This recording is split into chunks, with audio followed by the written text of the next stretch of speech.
Thank you for watching videos by Jeff Sebelius and LandandAirPhotos.com.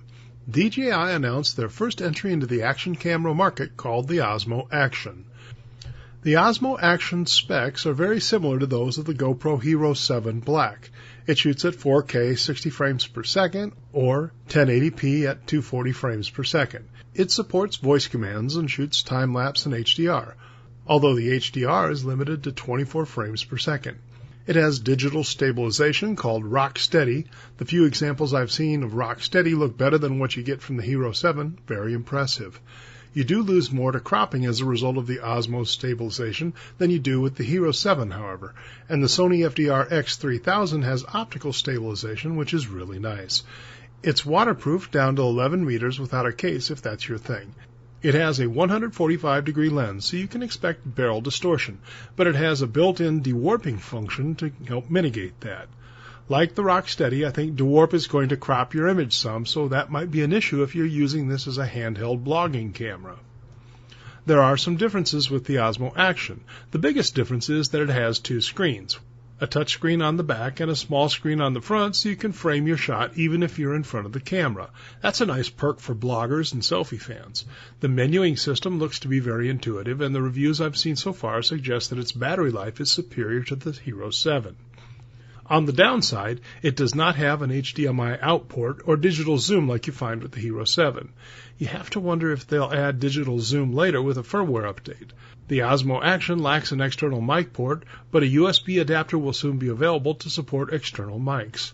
This should have been built into the camera, actually. If they're going to put a screen on front for bloggers, they should have supported the external mic as well. Action cameras are notorious for lousy sound from their built-in mics, and from the samples I've heard, the Osmo Action's two built-in microphones are as bad as everyone else's. An adapter is coming, however, so that's a good thing. Naturally, the Osmo Action is shaped slightly different than the Hero, so you'll need new accessories if you use all those mounts. It does have a tripod mount on its frame, however, so a lot of existing mounts will be compatible. The Osmo Action costs $350, which is $50 less than the Hero 7. I can't compare battery prices because they don't appear to be available for the Action as of yet. So, what are my first thoughts on the Osmo Action? Well, when I heard about a new action camera from DJI, my first thought was, another action cam, just what we need.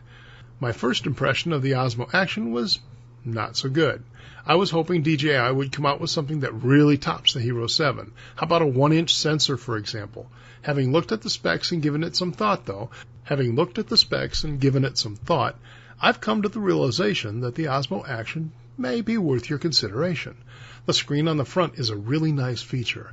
Being able to frame your shot from the end of a selfie stick or at arm's length in front of you is a huge benefit. Watch for this to be added in the next generation of the GoPro.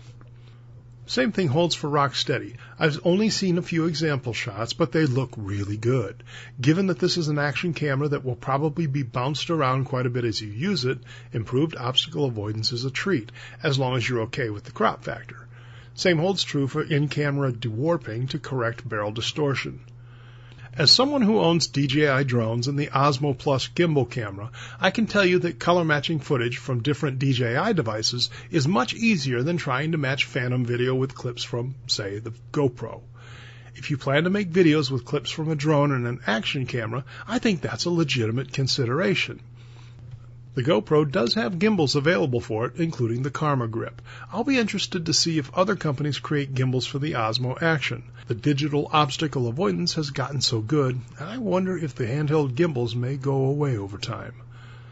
Time will tell for the Osmo Action. I don't see people throwing out their Hero 7 Black to get one, but when it comes time to replace the Hero 4 or 5, I think the Action will be a real contender.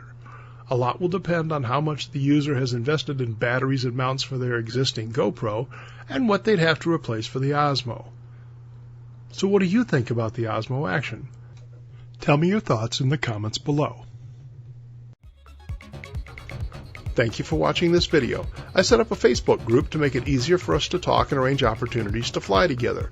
Follow the link in the description below to sign up for the group. On screen, you'll find links to more videos on how to fly drones, so please check them out.